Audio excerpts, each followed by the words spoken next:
Instituto Nacional de Antropología e Historia. Secretaría de Cultura. Gobierno de México.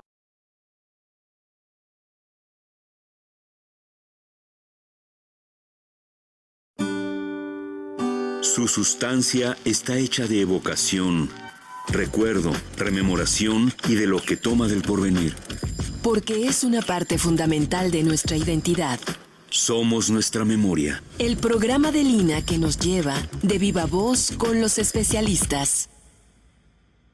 Muy buenos días, tardes o noches, según el momento en que vean este programa.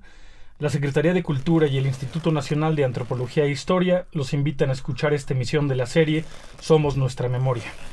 Soy José Luis Vera y en esta ocasión contamos con la presencia de dos queridos amigos y colegas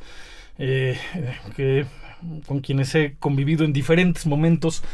La profesora Cristina Valdiosera, actualmente adscrita a la Universidad de Burgos en España, pero egresada de la Facultad de Ciencias de la UNAM, ¿no? Y el profesor Arturo Talavera, actualmente comisionado en la Dirección de Salvamento Arqueológico, pero investigador de la Dirección de Antropología Física de nuestro instituto. Así es. Entonces, bueno, bienvenidos a estos micrófonos.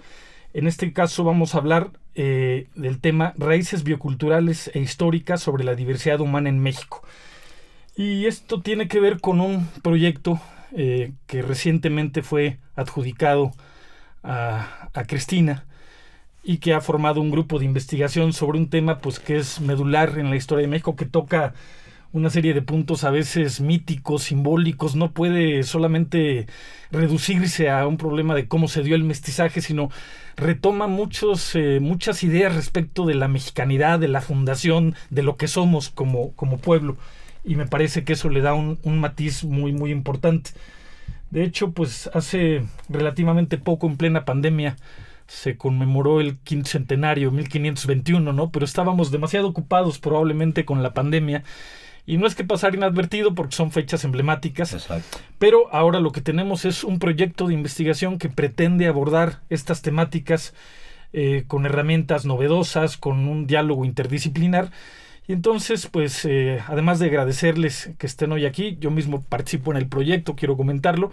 Me gustaría que Cristina nos hablaras un poco de los antecedentes del proyecto, de cómo es que se obtiene este apoyo y, en principio, cuáles son sus objetivos para ir empezando a desglosar poco a poco el tema. Sí, bueno, este proyecto es un proyecto en el que, bueno, llevamos pensándolo bastante tiempo. No es un proyecto que se pensara de un día para otro. O sea, de hecho comenzó junto al doctor Talavera desde el 2016, me parece que fue cuando comenzamos a trabajar con material arqueológico, restos humanos de diferentes sitios, ¿no? Que están en las colecciones osteológicas de la Dirección de Salvamento. Y yo, siendo de formación bióloga y con una especialidad en ADN antiguo, me interesaba estudiar el mestizaje y me parecía una pregunta muy sencilla de contestar, porque el mestizaje a nivel biológico pues es digamos muy simple, ¿no? Es el del cambio de genes entre poblaciones. Entonces me parecía, bueno, pues podemos estudiar con estas colecciones, podemos estudiar, ver el intercambio entre genes, ¿no? de la población europea, la población indígena, y así es un poco como surgió el proyecto, ¿no? Pero a lo largo de los años me empecé a dar cuenta que realmente, y sobre todo cada vez que iba a trabajar, a muestrar en las colecciones en Salvamento, pues hablando con el profesor Talavera, pues me decían, pues mira, este tiene una marca de parto, este tiene pues una paleopatología, estos dientes están trabajados, con lo cual pertenece a una élite. Entonces empecé a pensar que realmente el proceso de mestizaje era un proceso bastante más complejo de lo que yo originalmente había pensado, ¿no? Entonces empezamos un poco con esa idea y, bueno, teníamos que pedir financiación como siempre, ¿no? Es nuestro trabajo, un trabajo que no termina nunca. Y bueno, pues yo inicialmente estaba en Australia, luego me fui a España hace unos años y empecé a pedir financiación a la Unión Europea, que es, digamos, la entidad donde, bueno, que pueden, digamos, financiar proyectos de esta envergadura, ¿no? Y bueno, competí este año, participé 2 veces, me lo dieron a la segunda. Es un proyecto europeo, es un proyecto muy... bueno, son proyectos europeos, son como se dice, convocatorias muy, muy competitivas del más alto nivel. Y bueno, pues al final, después de muchísimo esfuerzo, sobre todo después de reunir un gran equipo interdisciplinario, pude, digamos que, redactar realmente el proyecto que quería tener. Ese fue el proyecto con el que competí con más de 2,000 y pico personas, de las cuales solo financiaron a 200 y pico, y en España solo a 14, y de esas 14, pues yo fui una de pequeño dato, ¿no? Para Sí. resaltar pues la importancia, ¿no? Además, la importancia de un proyecto de esta naturaleza que involucra cosas que seguramente iremos hablando ahora sobre la marcha. Un poco en esta línea, ¿qué instituciones participan? Pues participa, pues por ejemplo, la verdad es que me apoyé muchísimo en el doctor Federico Navarrete de la Universidad Nacional Autónoma de México, del Instituto de Históricas. Entonces está la UNAM. Luego he trabajado pues muchísimo con el doctor Talavera de Lina, con Leonardo López Luján, también de Lina, director del Templo Mayor, contigo, con José Luis Vera de la Escuela Nacional de Antropología e Historia. Y bueno, son estas tres principales, la UNAM, el INA y la ENA. Por México y por el resto de instituciones participantes del otro lado. Y del otro lado, sí, ahora sí que del otro lado del Atlántico, pues yo trabajo en un laboratorio de evolución humana y trabajo con muchísimos paleoantropólogos y gente que hace arqueología molecular. Y bueno, principalmente trabajo con personas de la Universidad de Burgos y de la Universidad Complutense, aunque hay otras instituciones importantes como el Archivo de Indias de Sevilla, que también participan en este proyecto, e historiadores también de la Universidad Complutense y sobre todo paleoantropólogos. Muy bien. Arturo, yo te recuerdo pues desde hace mucho tiempo, ¿no? Uno coincide en la institución en muchos momentos y recuerdo cuando hace algunos años formaste el grupo de bioarqueología, ¿no? Que es un área que sigues desarrollando, y me gustaría un poco que comentaras cuál es el papel de la bioarqueología en este contexto, cuál es el papel que va a desempeñar en este proyecto la Dirección de Salvamento, en fin, a partir de tu participación en el mismo. Así es, mira, ya como lo comentaste, nosotros desde 1996 formamos el equipo de bioarqueología en la Dirección de Antropología Física, ¿no? Ya nos estamos datando ahí cuando comenzó. Así es. Y es una bioarqueología que es retomada del original de esta Helen Huisca, ¿no? Que lo comienzan allá por los 77, pero nosotros tratamos de aplicarlo ahora sí que a la realidad mexicana, ¿no? O sea, trabajando colecciones mexicanas, adecuando métodos y técnicas, ¿no? Que la estrategia es una estrategia, ¿no? Porque muchos dicen que es una teoría, no, es una estrategia de investigación, de análisis interdisciplinaria, ¿no? Eso fue lo que me gustó. Bueno, estudiar antropología física, luego me metí ahí en arqueología y luego se metí en historia, pero obviamente así como dice Cristina, pues uno solo no puede hacer cosas, ¿no? Entonces tienes que apoyarte en otro sentido. Entonces ya para caer en esto del proyecto, fue en el 2012, cuando era director aquí de Salvamento Arqueológico, el doctor Manuel Pérez Rivas, que me invita a formar lo que antes era en Salvamento el Departamento de Antropología Física, ¿no? Con el profesor Garciacu, que también era un trabajo interdisciplinario. Entonces yo dije, bueno, ¿por qué no hacemos una sección, pero que no de antropología física, sino de bioarqueología, incluyendo la parte arqueológica, la parte histórica, la parte, en muchos casos también etnológica? Y así comenzamos en el 2012. ¿Y por qué en Salvamento? Porque a mí, pues mi alma mater es Salvamento Arqueológico, ¿no? Yo, de hecho, mi plaza o mi base en el INA fue en Salvamento Arqueológico, pues para Avatares del Destino, pues caí en Antropología Física, pero siempre he trabajado con Salvamento, ¿no? En proyectos tanto de rescates y salvamentos, y fue hasta, como en el 2012, que aterrizamos esto, ¿no? Entonces, fue un proyecto que se metió al Consejo de Arqueología con un presupuesto, con una gente que tenemos de apoyo, porque uno solo no puede, ¿no? Entonces tenemos un presupuesto ahí limitado, pero que apoya la investigación. Y como dijo Cristina, fue en el 2016, así por Avatares también del Destino, que me cae así como del cielo ella, ¿no? Diciendo, pues le digo, pues aquí lo que te podamos apoyar, pero una ventaja que tiene la Dirección de Salvamento Arqueológico es que llegan colecciones de toda la República. y del centro de México, y de diferentes temporalidades, ya sea preclásicos, clásicos, posclásicos, coloniales, etcétera, ¿no? Entonces, cuando ella me fue a visitar, me planteé el proyecto, le dije, pues aquí pues es tu casa, y si te sirve el material, pues adelante. Entonces, no lo comentó Cristina, pero el proyecto original se llama Mesoamérica y la Colonia, ¿no? Que fue también avalado por el Consejo de Arqueología. Hasta todo está en orden, o sea, no hay aquí que por abajo del agua, no, todo está claro y en orden. Y empezamos a trabajar, ¿no? Eso fue en el 2006. Obviamente con la pandemia, pues eso se fue un poco deteniendo, ¿no? Por la cuestión de los laboratorios no estaban disponibles, etcétera. Entonces, nuestra participación en el proyecto es prácticamente, damos el contexto arqueológico de las colecciones que se van a ser analizadas para este proyecto, ¿no?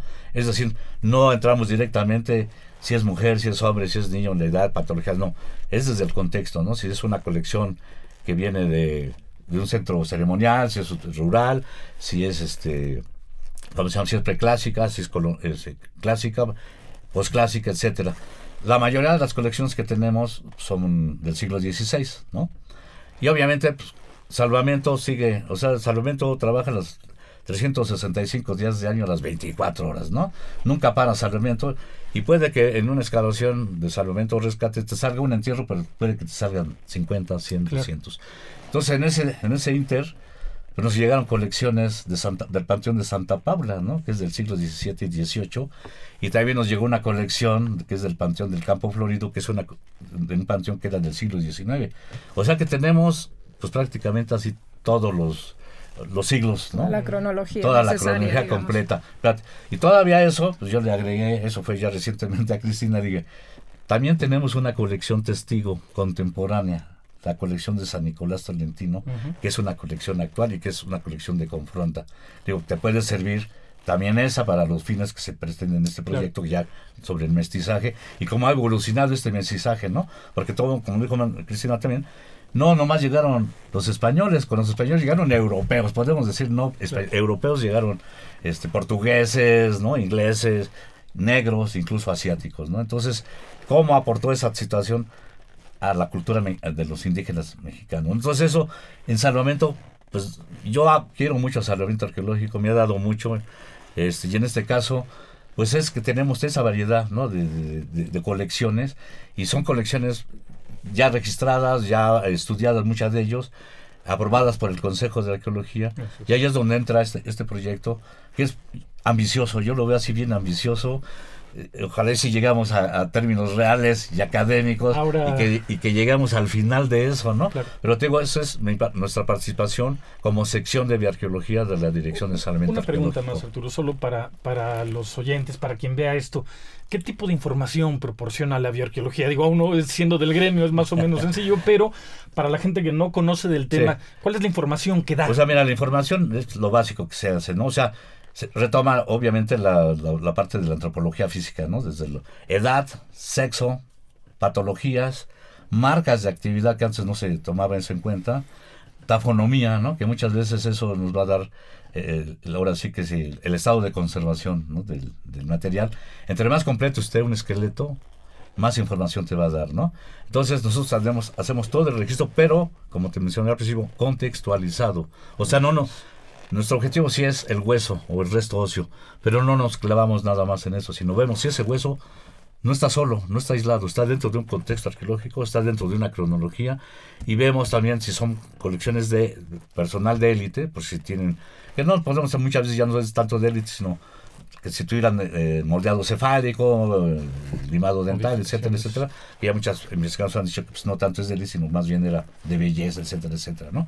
Esa es la información que proporcionamos a nivel general. O sea, en Salvamento arqueológico nosotros damos la información básica para el estudio. Ya posteriormente estos materiales, bueno, cabe decirlo, cuando ya están estudiados, y eso porque ya no cabemos en el local que presenta la sección de bioarqueología, está en la calle de Alhóndiga, ahí en el centro, un edificio colonial muy bonito, ¿no? Que era la Casa del Diezmo. Ya no cabemos, entonces se hizo un acuerdo cuando se formó esta sección con la Dirección de Salvamento Arqueológico, de Antropología Física, de que las colecciones que ya estuvieran analizadas y ya tuvieran su informe y todo, pasaran a resguardo de la Dirección de Antropología Física, porque ya no cabemos, pero no quedara ahí, sino que algún investigador, algún antropólogo físico ya sea nacional o extranjero, hiciera estudios específicos, ¿no? O sea, voy a estudiar el dedo meñique de la mano izquierda, de la derecha, lo que quieras. Entonces, lo que nosotros hacemos allí en la Dirección de Salvamento Arqueológico es la información básica necesaria, con su contexto, te digo otra vez, de excavación, su contexto cronológico y su contexto histórico, o en histórico, dependiendo lo que se dé. Y eso, pues, a Cristina le ha servido mucho para poder reforzar eso y no quedarse nada más en la parte, si es hombre o mujer o demonio, como se dice en el argot, ¿no? Ahora iremos para allá. A mí, ahora acabas de tocar un tema fundamental, ¿no? Para estudiar la historia del mestizaje en México, a lo mejor hemos tenido canónicamente una idea como muy simplista, ¿no? Españoles, indígenas que se mezclaron y dieron lugar a la mexicanidad.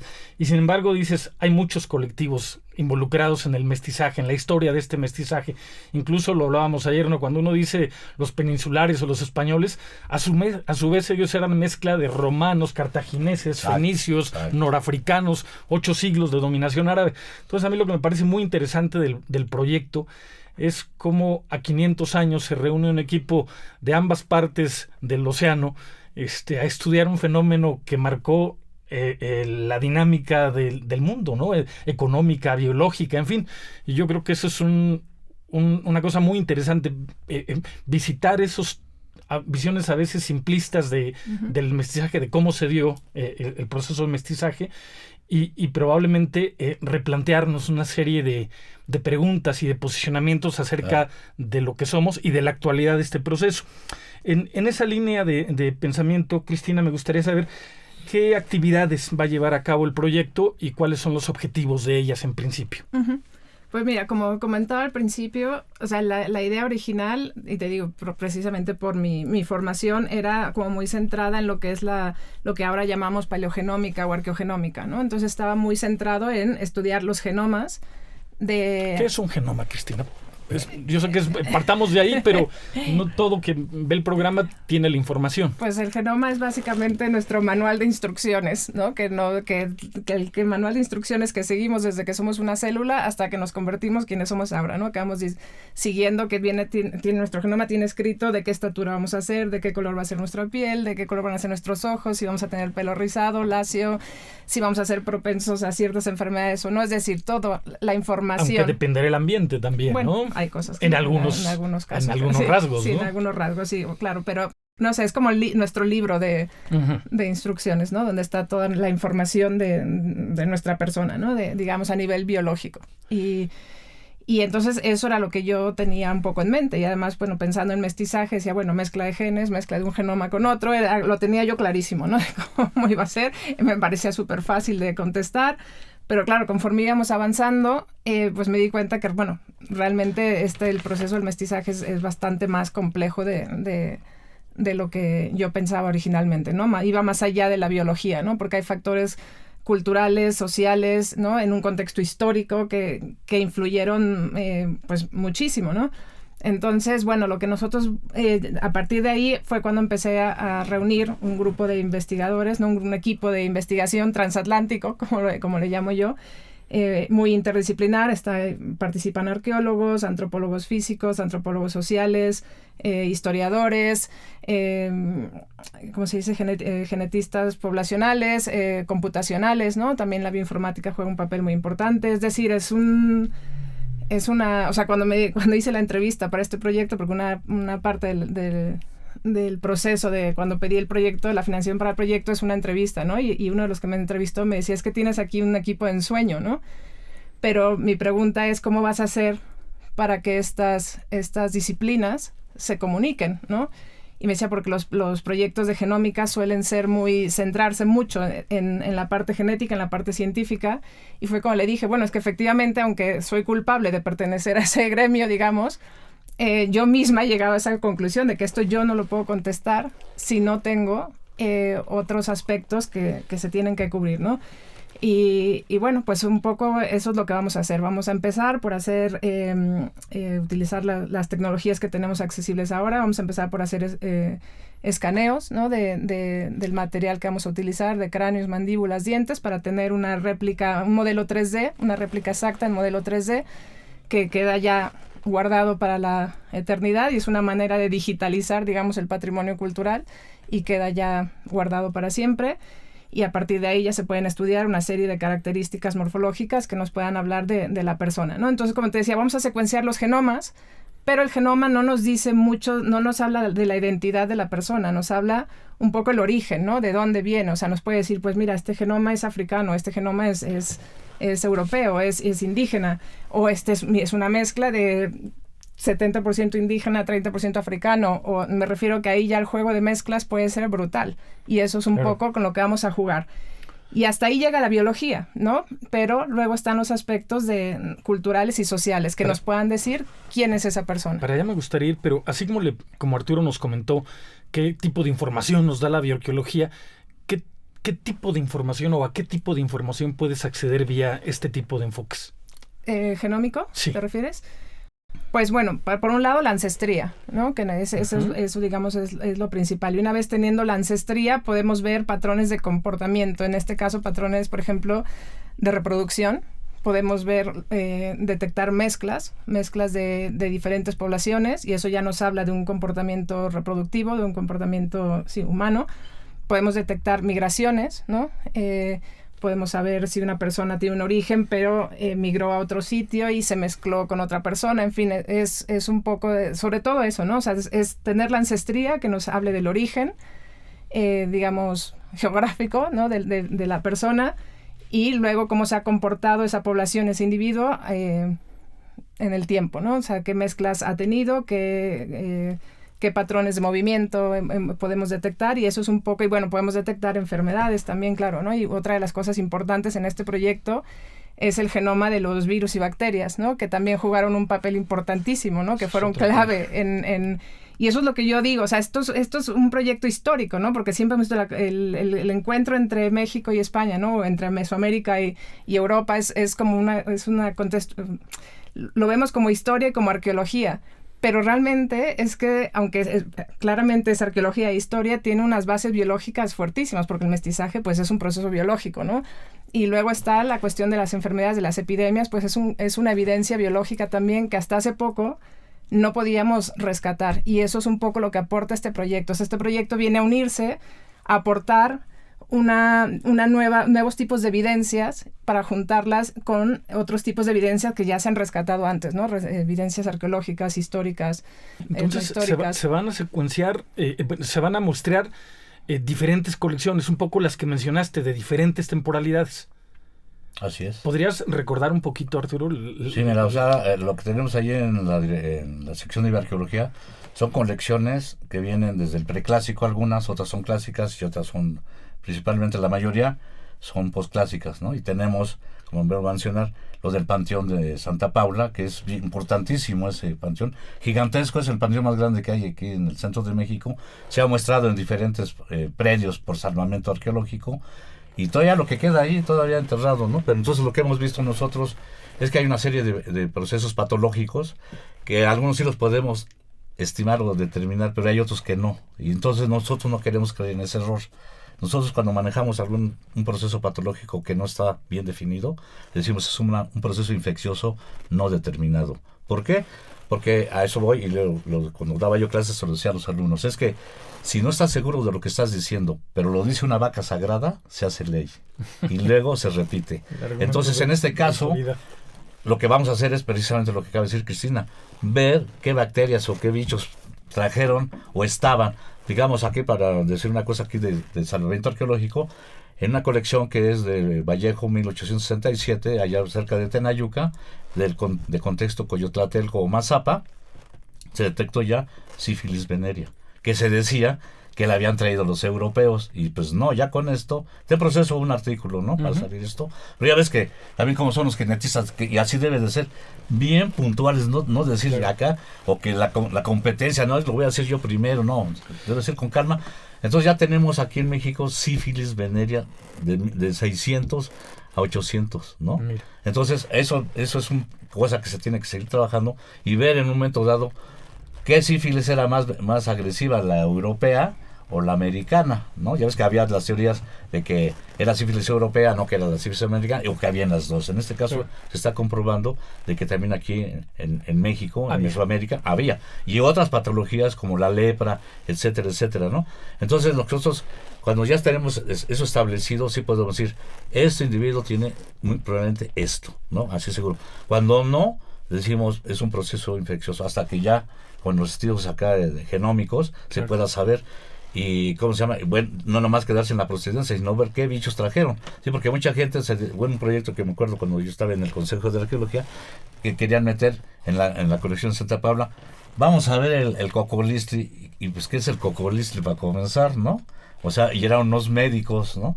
Decían, bueno, sí, pero ya está definido qué es el cocolistri, pues puede ser muchas cosas, que puede ser cólera o puede ser otra enfermedad, y si es Santa Paula, pues mucho más, ¿no? Porque además es una colección que viene desde el 16, con lo del el Panteón de San Andrés, y que después se convirtió en Santa Paula, ¿no? Entonces, es delicado aventarse y aventurarse. Entonces nosotros lo que le vamos a proporcionar, le estamos proporcionando a esta Cristina, es eso, la información básica necesaria del contexto, ¿no? La estatura, las posibles patologías, traumatismos, ¿no? Que también hay muchos en las colecciones de salvamento, y como te vuelvo a repetir, ahí en Salvamento tenemos un bagaje cultural de colecciones que pueden ser desde 10 entierros, pero puede haber en esos 10 entierros una gran información, o puede haber 100 entierros o 200 entierros. Oye, retomando, Arturo, entonces, ¿qué temporalidad es la que se muestrea? O sea, has hablado de varias colecciones procedentes de muchos horizontes cronológicos. Un proyecto que pretende hacer la historia del mestizaje, pues es interesante. ¿Cuánto abarca? Pues, a ver, mira, yo la verdad al principio, no sé, tenía pensado, o sea, tuve que concretar el proyecto, ¿no? Entonces el proyecto se centra en la Cuenca de México. Y mi justificación de decir solo me voy a centrar en esta área geográfica es decir que, bueno, aquí fue el epicentro, ¿no? De ahora sí que de la movida, ¿no? Del encuentro entre Moctezuma y Hernán Cortés, y aquí fue, digamos, sí fue el epicentro del mestizaje, de muchísimas cosas, ¿no? Y en este valle, en el Valle de México, hubo mucha confluencia de diferentes grupos indígenas, en fin, de guerras, de conflictos, aquí se estableció el virreinato, ¿no? Entonces me parece que es una región geográfica representativa del proceso histórico, ¿no? Y empezamos con poblaciones prehispánicas de diferentes zonas de la cuenca de México, ¿no? Tenemos Xochimilco, bueno, muchas son del centro, ¿no? O sea, de proyectos de salvamento que se han hecho aquí, y que son principalmente de Xochimilco, Coyoacán, ¿no? Huipulco, Azcapotzalco, ¿no? Para hablar así en términos generales. Y recientemente pues también van a entrar a jugar los que salieron en el AIFA, ¿no? Lo que son colecciones bien interesantes, que son de la cuenca también, ¿no? Todo es cuenca. Por eso mencionaba yo al principio que el proyecto original se llamaba Mesoamérica y la Colonia, que era todo, pero ya como te lo acaba de acotar Cristina diciendo, no, pues sí es un mundo. Entonces, ¿qué queda ahorita? Puro Cuenca de México, ¿no? Y ahí también entra una colección importante, que es la colección del Templo Mayor, dirigida por Leonardo López Luján, ¿no? Que también es una colección importante prehispánica. Ahora vamos para allá, vamos avanzando un poquito. Solo quiero recordarle a nuestros escuchas, a la gente que ve este programa, que estamos con Cristina Valdiossera y el profesor Arturo Talavera desarrollando el tema Raíces bioculturales e históricas sobre la diversidad humana en México, que es un proyecto apoyado por la Comunidad Económica Europea que reúne un grupo de investigación interdisciplinar, internacional, ¿no? De ambos lados del continente. A mí me sigue gustando esa idea, ¿no? Hace 5 siglos hubo un tipo de interacción muy particular y hoy se une un grupo de investigadores a dar cuenta de ese proceso un poquito en otro tenor, ¿no? Con algunas otras diferencias. Una cosa que siempre me ha llamado la atención, y ayer lo comentábamos, me decías, bueno, es que yo me he vuelto experta en ADN antiguo, ¿no?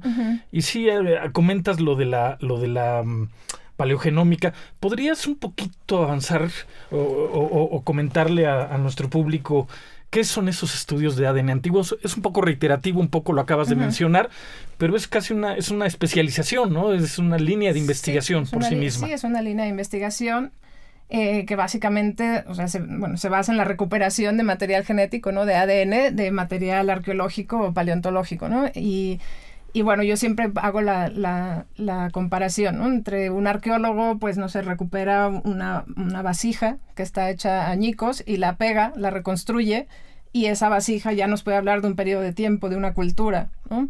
Un paleontólogo, un antropólogo puede encontrar un esqueleto, un hueso, ¿no? En trozos, y lo pega, lo reconstruye y dice, bueno, pues este es un fémur. Nosotros hacemos lo mismo. Nosotros encontramos el genoma, el ADN, digamos, de los humanos antiguos, ¿no? Está también roto, como una vasija, como un hueso. O sea, está roto en pedacitos, en pequeños fragmentos, y nosotros lo que vamos haciendo es recuperando esos pequeños fragmentos, uniéndolos, hasta construir el genoma, ¿no? El genoma son 3.000 millones de pares de bases, o sea, es muy largo. Obviamente no recuperamos toda esa cantidad, pero recuperamos con las nuevas tecnologías, no voy a entrar en detalle, pero recuperamos cantidades bastante importantes, ¿no? Y estas tecnologías empezaron a cambiar la manera en la que estudiamos el pasado hace muy recientemente. O sea, el primer genoma humano, el que fue el genoma de un neandertal, se publicó en el 2010. O sea, estamos hablando de 14 años, es bastante nuevo en este sentido, a comparación como disciplinas como la arqueología o la paleontología, que son mucho más antiguas, ¿no? Y bueno, pues eso es lo que recuperamos. Ya se me fue, que me habías preguntado. Sí, no, la idea de una especialización en ADN antiguo, tú me comentabas, esto me permite, por ejemplo, hacer una reconstrucción de las historias de vida. Sí, ¿no? Bueno, eso es la cuestión, que lo que te iba a comentar, sí es lo que te decía, que eso es el ADN antiguo, ¿no? La recuperación de material arqueológico, de material genético, perdón, a partir de material arqueológico, paleontológico. Pero es un campo que está en la frontera con muchas otras disciplinas, y eso nos hemos tardado mucho en entenderlo, ¿sabes? Porque, bueno, y no por otra cosa, yo creo que también, o sea, técnicamente en nuestro campo era una disciplina muy complicada, porque no es nada fácil recuperar ADN antiguo. Tenemos muchos problemas técnicos en los que no voy a entrar, ¿no? Pero de contaminación, de muchas cuestiones. Entonces yo creo que durante muchos años estuvimos muy centrados en ver que lo que estábamos recuperando, que el ADN estábamos recuperando era de verdad, y no pusimos atención a otras disciplinas que estaban a nuestro alrededor, tocando muy, muy de cerca lo que hacemos, como la historia, o sea, la antropología, la arqueología, en fin, y eso es un poco en lo que estamos, o por lo menos este proyecto intenta hacer como la versión número 2, ¿no? De estos estudios paleogenómicos, ¿no? Un estudio en donde se pueda integrar una serie de disciplinas que den un panorama bastante más completo. Hay categorías que se ponen de moda, ¿no? Y todo el mundo habla hoy de transdisciplina, interdisciplina, pero en la práctica luego es difícil. Y sobre todo partiendo de la idea de que no es fácil integrar la información, y no siempre la información que se obtiene de muchos frentes coincide, ¿no? Hay a veces contradicciones, y eso a veces dificulta precisamente el diálogo. Arturo, tú mencionabas al principio, bueno, pues como antropólogo físico uno se mueve... ¿Somos científicos sociales o somos científicos naturales? Nunca queda claro, pero la propia bioarqueología como disciplina es una síntesis, es una interdisciplina o transdisciplina, como se quiera decir. Llamar, claro. Entonces, en este caso a mí lo que me parece muy interesante es justamente una dificultad es cómo establecer ese diálogo entre disciplinas de muy diversa procedencia y que además abordan un problema que tiene muchos matices, ¿no? El mestizaje en México tiene un matiz biológico, pero tiene un matiz cultural, pero tiene un matiz simbólico, casi mítico respecto de la fundación de este país, ¿no? Digo, es curioso. A finales del siglo XIX, todo el discurso nacionalista que dice, bueno, la piedra de toque de fundación de este país es el mestizaje, ¿no? A partir de una visión tal vez muy simplista del mestizaje, ¿no? Sí. Españoles, indígenas y si acaso la famosa tercera raíz, ¿no? Los afrodescendientes. Poco mencionada, hay que decirlo. Poco mencionada, pero resulta que eso ya es por sí mismo simple, ¿no? De acuerdo a lo que estamos mencionando y a las poblaciones que intervinieron en este proceso. ¿Cómo hacer ese diálogo? Sobre todo en el caso de que no siempre coinciden, ¿no? Si la información etnohistórica, si la información arqueológica avalara lo que se obtiene de otras fuentes de información, pero cuando no ocurre, ¿cómo lograr ese diálogo? Yo sé que estoy haciendo la pregunta de los 64,000, también, ¿no? Ya me daté, ¿verdad? Tiempos, ¿no? Pues yo creo que una de esas formas es la aproximación que estamos utilizando, que es lo de hacer osteobiografías, que nos puedan hablar... no te van a, o sea, sobre la historia de una persona, o sea, de historias de vida, ¿no? En donde de solo una persona puedas obtener diferentes tipos de información, ¿no? A partir de distintas disciplinas, y a partir de ahí puedas crear la historia de una persona. Luego, si esto lo llevamos a una escala mayor, pues podemos reconstruir la historia de muchas personas de diferentes cronologías. Y es entonces cuando podemos poner podemos empezar a establecer patrones, digamos, ¿no? A observar ciertos patrones o no. O como decía, las mezclas van a ser, yo creo que brutales, ¿no? La pluralidad que vamos a encontrar, que yo creo que vamos a encontrar, va a ser, no sé, enorme, ¿no? Entonces yo creo que esta aproximación de hacer historias de vida es la forma más fácil que podamos hacer para poder comunicar e integrar las diferentes disciplinas, ¿no? Porque de un individuo podemos decir, bueno, pues tenemos su genoma, pues mira, sabemos que es europeo, sabemos que es indígena o sabemos que es mestizo con ciertos porcentajes de distintos componentes genéticos, ¿no? Pero, pues, no sé, sus marcas de estrés ocupacional nos dicen que era una persona que trabajaba, no sé, o que una mujer que estaba mucho en cuclillas, ¿no? En el metate, por ejemplo. Eso ya nos habla un poco de su estilo de vida y de su estatus social, ¿no? La dieta nos va a decir, bueno, pues esta persona está comiendo a través de los isótopos estables, ¿no? Podemos decir, esta persona está comiendo a base de maíz o está comiendo a base de trigo, porque los europeos no se tardaron mucho en traer su comida, ¿no? Claro. Entonces ya eso nos va a hablar un poco también de su estilo de vida, en qué sociedad se está desarrollando esa persona, una sociedad indígena, una sociedad europea, la dieta, ¿no? Luego también están otros estudios como el microdesgaste, ¿no? Que te dicen, no... Los isótopos nos dicen qué es lo que comían, el microdesgaste de los dientes, las marcas que te deja la comida en los dientes nos va a decir cómo procesaban esa comida, ¿no? Claro. Pues estas personas comían el maíz muy molido y estas se lo comían casi así en grano, ¿no? Entonces, eso también nos habla de cultura, ¿no? De cultura, de identidad y pues paleopatologías, ¿no? La salud de una persona, la salud oral, en fin, todas esas cosas podemos irlas integrando y eso ya nos da una perspectiva bastante más completa de cómo podemos unir las diferentes disciplinas, ¿no? Es que a veces se dice fácil, pero no es, ¿no? Fácil, y la cantidad de información que estás mencionando ahora, que se genera y que tienes que poner a dialogar, es brutal, ¿no? Pero eso es lo que le da la importancia al proyecto. Sí, no solo el tema, que por sí mismo es importante, sino los ángulos de visión, ¿no? Que para allá me gustaría ir un poquito.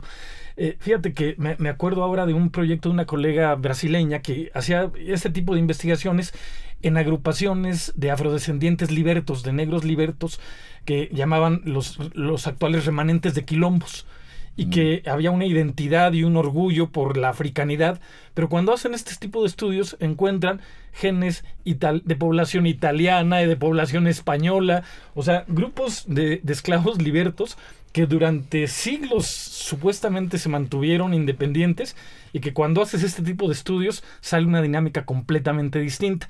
Tú ya un poquito adelantaste, Cristina, pero ¿qué se espera encontrar, ¿no? Esto es algo que, bueno, no parte de cero, hay ya muchos estudios hechos con diferentes colecciones, se va a empezar a muestrear, pero más allá de esta idea de un mestizaje mucho más complejo, ¿qué supondrías que se va a encontrar o qué se espera encontrar en un proyecto de esta naturaleza con tal complejidad y sobre un tema tan importante como el que estamos mencionando? Pues lo que nosotros queremos es, o sea, lo que yo quiero realmente encontrar es el comportamiento reproductivo, que es una evidencia biológica, pero cómo estuvo marcada, cómo seguía, o sea, cuáles son los hilos conductuales de este comportamiento biológico que es la reproducción en base a la cultura y a los aspectos culturales y sociales de cada individuo, ¿no? Porque también una parte de la que quiere abordar este proyecto son las desigualdades genéticas, ¿no? Sobre todo en las sociedades del pasado, no en las actuales. Esta desigualdad, la búsqueda del poder, digamos, de la riqueza, del prestigio, tenía un fin, que era el fin era el éxito reproductivo. Es una persona de alto estatus, de mayor poder, tenía mayor descendencia, ¿no? Y eso se puede ver en los genes, ¿no? Entonces aquí ya estamos mezclando, ya estamos mezclando cultura, ya estamos mezclando aspectos sociales y estamos mezclando genética.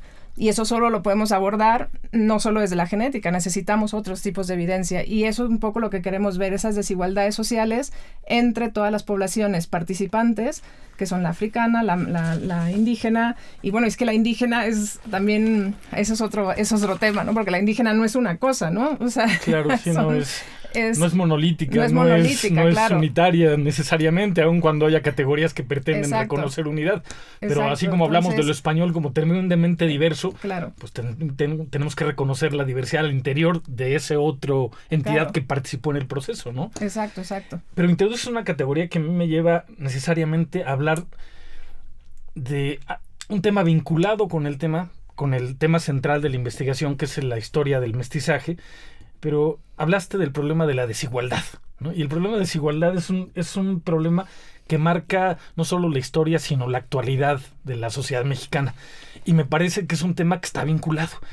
Hasta hace poco, me parece que el mexicano negaba el racismo, como decía, no, en México somos clasistas, así, pero en lo privado todo mundo tenía anécdotas a propósito de procesos de marginación, de discriminación, vinculados con discursos de este corte. Y me parece que en los últimos años no solo hemos reconocido que México tiene atributos de una sociedad racista muy singulares, a lo mejor no es el racismo de Estados Unidos, es nuestro propio racismo, ¿no? Pero yo veo una demanda política, académica y social sobre este fenómeno y que le da, y que es absolutamente vigente y que tiene que ver con lo que estás mencionando. Uh-huh. ¿Cómo vincular? Yo creo que no podemos hacernos de la vista gorda. O sea, parte de la desigualdad que estás mencionando, una desigualdad genética, se traduce en sociedades contemporáneas, en poblaciones con altos índices de marginación. Sabemos que hay un rezago histórico, ¿no? Y que tiene que ver con estos problemas de mestizaje. ¿Cómo sienten ambos que este proyecto puede intervenir en construir una visión tal vez más realista de lo que somos y de la diversidad de la población mexicana? Yo creo que lo primero es comprender un poco qué realmente fue el mestizaje, ¿no? ¿Cómo fue el mestizaje? ¿De qué mestizaje estamos hablando? Porque es un mestizaje cultural, biológico, y tener una percepción de la diversidad de antes, la diversidad de después, que simplemente tener mayor conocimiento, un conocimiento más real de cómo sucedió este proceso, de cuál era nuestra diversidad, que nos acerque a la sociedad, que acerque a la sociedad actual con nuestra diversidad del pasado, ¿no? Esa conexión que yo creo que no existe. Es como que, bueno, todos lo sabemos aquí en México, ¿no? O sea, si eres más europeo lo intentas destacar, ¿no? Que si tienes una familiar, no sé, que si estás del otro lado del espectro, digamos, ¿no? Y eso realmente son, como lo decías tú, son cosas muy falsas, porque realmente genéticamente esas cosas, como el ejemplo que diste, ¿no? O sea, una persona es de esclava por siglos y resulta que no siquiera era africana, ¿no? Entonces, tener esa percepción, ¿no? de nuestra diversidad, yo creo que puede ayudar bastante, ¿no? A conocernos, porque yo creo que es el problema. O sea, decías, no es como el racismo de Estados Unidos. No lo es, porque el racismo de Estados Unidos es contra una minoría. El racismo en México es contra la mayoría. ¿Me entiendes? O sea, eso es una cosa que yo creo que solo ocurre, bueno, me imagino que es algo que ocurre en México y en Latinoamérica, pero es que el racismo es así. El racismo normalmente es contra las minorías. En México es contra la mayoría. También eso que llamamos minoría habrá que matizarlo, ¿no? Hay enormes sectores de población que son marginados, ¿no? Y yo creo que algo interesante es que esto nos está hablando no solo de nuestra historia, nos habla un poco de nuestro presente, de por qué México es como es, ¿no? ¿Por qué? O sea, no solo estamos visitando nuestra historia, sino nos permite entender la actualidad de una sociedad no solo distinta, sino desigual, profundamente desigual, ¿no? Y me parece que este es un aporte fundamental del proyecto, porque no solo muestra nuestra actualidad, sino también nos permite revisitar una serie de mitos sobre lo que es la mexicanidad, ¿no? Yo recuerdo varios libros, ¿no? El famoso laberinto de la soledad, cuando se construye este imaginario de un mexicano con ciertos rasgos de identidad, obedece a veces a tópicos, y me parece que esto permite entender no solo la historia, sino la actualidad, ¿no? Uh-huh. Y eso le da una importancia fundamental para mí. Sí, de entrada es un proyecto, como les dije al principio, muy ambicioso, ¿no? Y principalmente Cristina tiene, ahora sí que es la cabeza, pero tiene que conjuntar a gente que sea abocada, ¿no? O sea, que tenga el mismo fin y el mismo interés, ¿no? Para resolver esta situación. O sea, que desde el punto de vista, nosotros damos desde el punto de vista, ahora sí que arqueológico y antropofísico, nuestra posición. Federico Navarrete va a decir, pues en la colonia eran así y asado, ¿no? Y otras gentes van a decir, esto pasaba así y así. Y genéticamente tenemos esta otra cosa, ¿no? Entonces yo también por eso le ofrecía yo la colección de Campo Florido, porque es una colección bien interesante. O sea, eso es la última panteón que se hizo en la Ciudad de México, y se sabe que ahí en ese panteón enterraban a los suicidas, ¿sí? O sea, está bien interesante, y a la gente sin amor, o los niños sin amor, ¿sí? Porque es que si te suicidas por la cuestión católica, ¿no? No puedes ser enterrado en Tierra Santa o en un panteón, ¿no? Entonces ese panteón es específico con esto. Entonces también, ¿qué pasaba con esa población en ese momento? Que es siglo XIX, ¿no? Que eso también nos va a llevar a la actualidad. O sea, toda esa violencia que se vive en la actualidad, pues viene de atrás también. O sea, no es de la noche a la mañana. Esa desigualdad viene, ¿por qué? Pues porque unos tienen más, otros tienen menos. Pero eso siempre ha sido, y eso viene desde la época prehispánica. Obviamente, en la actualidad es un reflejo mayor, ¿no? O sea, que lo tenemos y lo vemos en esa situación. Por eso también le dije, también tenemos la colección San Nicolás Tolentino, que es una colección de confronta, que sabemos cómo se llamaba el individuo, de dónde, con su procedencia, la edad, que es bien importante, ¿no? O sea, porque ya ves, en la antropología física, no, pues que tiene tanto, de 10 a 20, 30 rangos, ¿no? Entonces ahí sabemos exactamente que los niños, que también es difícil luego también sacar la edad, entonces esa colección nos va a servir muchísimo.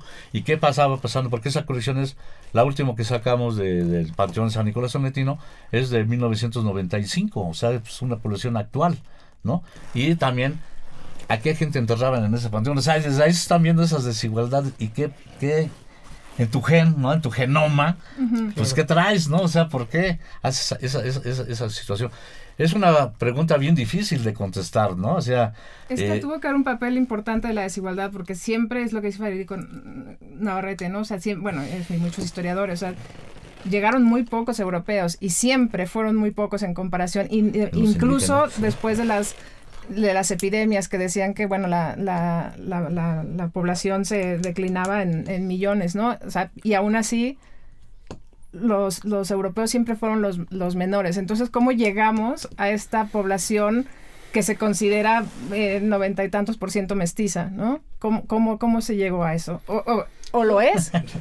De hecho, yo creo que la propia noción, ya no de la historia del mestizaje en México, sino la propia noción de mestizaje tiene que ser revisitada, ¿no?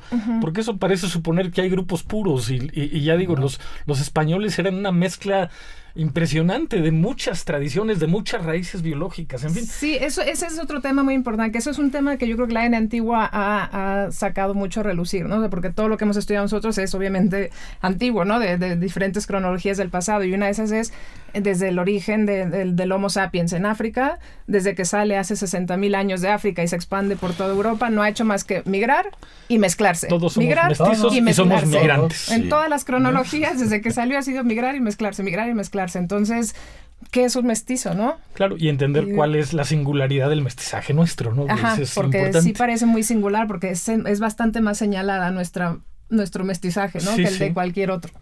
Y una pregunta, Cristina. Cuando hablamos de esta línea de investigación, bueno, que se pretende que se articule con otras muchas fuentes, pues hablamos de técnicas muy sofisticadas. Una parte se va a hacer aquí, una parte se va a hacer el muestreo se hará aquí, pero ¿dónde se va a secuenciar? ¿Dónde se va a hacer la parte técnica? Sí, bueno, en realidad todo el muestreo se hace aquí, parte de los estudios antropológicos se hacen aquí, y luego, por ejemplo, la parte histórica, parte se va a hacer aquí en México y otra parte en archivos en España, ¿no? En el Archivo de Indias.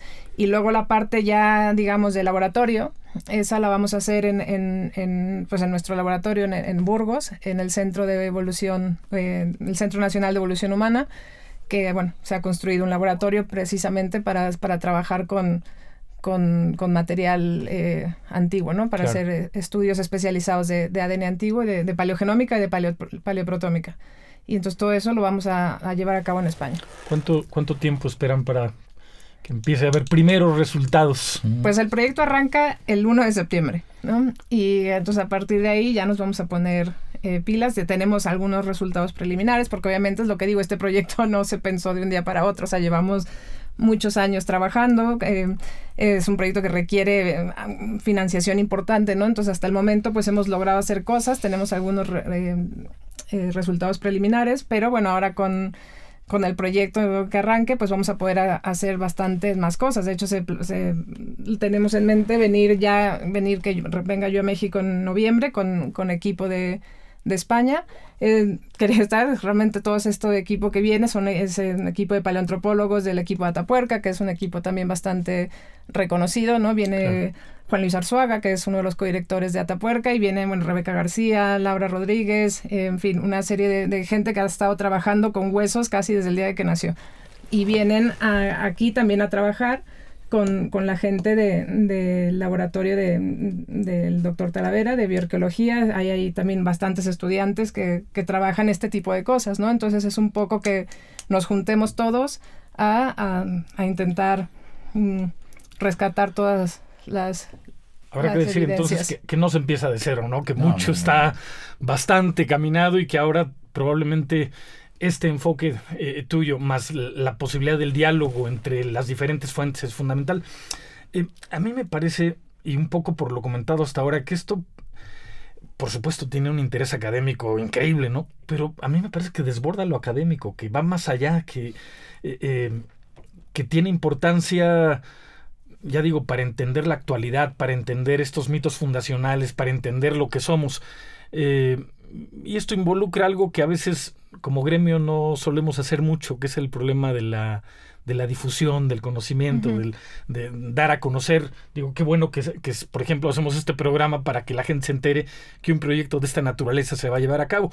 Pero me imagino que hay toda una línea vinculada con el problema de la divulgación, que es, entre otras cosas, por ejemplo, una de las labores sustantivas del instituto, ¿no? No solo es el rescate, custodia y conservación, sino la difusión, la investigación y el compartir el conocimiento con la gente. Sí, yo creo que un proyecto como esto es indispensable y, como decíamos ayer, o sea, es una responsabilidad realmente poder comunicar, retribuir todo este conocimiento que vamos a estar sacando a la luz, retribuirlo a la sociedad, ¿no? Que la sociedad pueda tener acceso a esta información, que la pueda entender. Esa va a ser una parte fundamental del proyecto. Hay una parte bastante grande del proyecto dedicada única y exclusivamente a la difusión y divulgación del proyecto, ¿no? De hecho, se va a contratar una persona que se dedique única y exclusivamente a tratar todos estos temas y bueno, y participan muchas instituciones que también van a estar: la Fundación Atapuerca, el Museo del Templo Mayor, el Archivo de Indias, bastantes grupos de arqueología, ¿no? De arqueología que están muy, muy de moda ahora, de divulgación. Y bueno, ese va a ser una parte bastante importante, porque la cuestión de este tema es que no es como lo que he hecho antes, que yo trabajo muchas cosas, por ejemplo, del Neolítico, ¿no? De cuando empezamos a ser agricultores, ¿no? Cuando pasamos de ser cazadores-recolectores a agricultores. Es muy interesante, pero realmente no tiene una repercusión tan directa a la sociedad como lo tiene este proyecto. Y este proyecto, o sea, sí, es brutal realmente la repercusión, porque es la repercusión de nuestra historia, de nuestras vidas. Ya no digas de nuestra historia del pasado, ¿no? De nuestras vidas actualmente, ¿no? De cómo nos desenvolvemos, cómo nos desempeñamos en nuestra sociedad actual, el día a día, ¿no? Y el papel que jugamos de acuerdo a todos estos aspectos que, digamos, venimos cargando de 5 siglos de historia. Pues yo espero que más adelante, cuando empiecen a salir estos resultados, pues podamos tener aquí la primicia en Radio INA, ¿no? Claro. Será sí, increíble irle dando seguimiento poco a poco a los resultados. ¿Algo más que quieran agregar? Digo, es un tema con muchísimas vetas, pero algo más que quisieran agregar respecto del proyecto, de la naturaleza del proyecto, del tema en general. Pues yo por eso, no solo que ya lo hemos mencionado, pero por eso me gustaría recalcar que precisamente por la importancia y la relevancia me parece fundamental que estemos trabajando en un equipo no solo interdisciplinario, sino transatlántico, ¿no? De España y México, que nos estemos juntando para estudiar ahora sí que esta historia que nos compete a ambas poblaciones, ¿no? Y que tenga el mismo grado de difusión en México como en España, ¿no? Porque en España también es parte de su historia también. Es parte de su historia, pero como ya comentábamos ayer, a veces respecto de ese tema hay una profunda ignorancia, ¿no? De lo que realmente ocurrió. Sí. Digo, hoy por hoy hay todo un escándalo de un musical Malinche, ¿no? Donde tienen trabajando a 14 mexicanos casi explotados, blanqueando un proceso y construyendo un discurso que nada tiene que ver con lo que probablemente ocurrió. Y qué bueno que existan estas otras iniciativas, ¿no? Que aborden un tema de esa naturaleza. Exacto. No sé, Arturo, si quisieras agregar algo más. No, pues nada, o sea que nosotros nos sentimos ahora sí que honrados, ¿no? Con esa decisión que nos hace Cristina, con esa colección en este proyecto. Y pues yo considero que sí va a dar muchísimas cosas, ¿no? No más para la cuestión arqueológica, sino hasta nuestros días, ¿no? O sea, es fundamental. Sí. Y nada más, ¿no? O sea, pues eso estamos sí. muy contentos, estamos emocionados, o sea, sí. Ya vendrán las partes, yo decía Cristina, pues ahorita hay que aprovechar, hay que dar la vuelta con acá, porque ya después cuando inicie formalmente este proyecto, pues no nos vamos a dar abasto, ¿no? Sí, pero yo decía, por la cantidad de información. Son buenos problemas para tener. Muchas cosas, ¿no? Entonces, pues vamos a estar así observados, ¿no? O sea, lo que tengamos va a ser así, a ver, ¿no? Claro. Entonces, por eso que bueno es que es una forma de un trabajo interdisciplinario, entonces va a haber mucha gente pues, muy capacitada en ese sentido, y la información que salga va a ser puntual, así, ¿no? Y si hay discrepancias y diferencias, que se discutan primero. Pero bueno, entre tenemos nosotros, toda la vida, ¿no?, para hacerlo, porque esto es lo interesante de los estudios del pasado, que no les puedes poner un punto final. O sea, los estudios O sea, continúan. Y además la historia se reescribe, ¿no? Se reescribe también, y entonces, ¿no? Exactamente. Bueno, haremos lo nuestro, ¿no? Ahora, y luego vendrán generaciones que digan, que continuarán, porque este proyecto no pone un punto final al proceso, ¿no? O sea, esto continúa y estamos muy contentos, muy emocionados, ya tenemos muchas ganas de empezar y sí, realmente para mí esto sí es el proyecto de mis sueños, la verdad, no pues he tenido proyectos muy interesantes en mi carrera, en mi trayectoria, pero yo creo que este es sin duda el mejor, porque es el de mi historia. Te vincula distinto, ¿no? Sí. Tiene que ver con tus propias raíces y eso vincula de un modo completamente diferente. Claro. Generalmente terminamos estas entrevistas con alguna sugerencia de algún texto que pudieran recomendar, ¿no? Se me ocurre ahora, para hablar del racismo mexicano, el propio texto de Federico Navarrete, de México Racista, se encuentra en la red. Es un texto que pues habla de esta marginación y de este racismo en el México de hoy, aunque lo que va a estudiar el proyecto es los antecedentes, ¿no? Los antecedentes. Entonces, sí. alguna bibliografía básica que pudieran recomendar para que la gente entienda cómo se lleva a cabo este proyecto. Pues yo también, otro libro de Federico Navarrete sería ¿Quién conquistó México? Porque también eso, bueno, es una polémica, ¿no? Realmente es un tema muy debatido. Yo tengo aquí conmigo un libro que se llama Antes del mestizaje, las fronteras y las fronteras de la raza y la casta en el México colonial.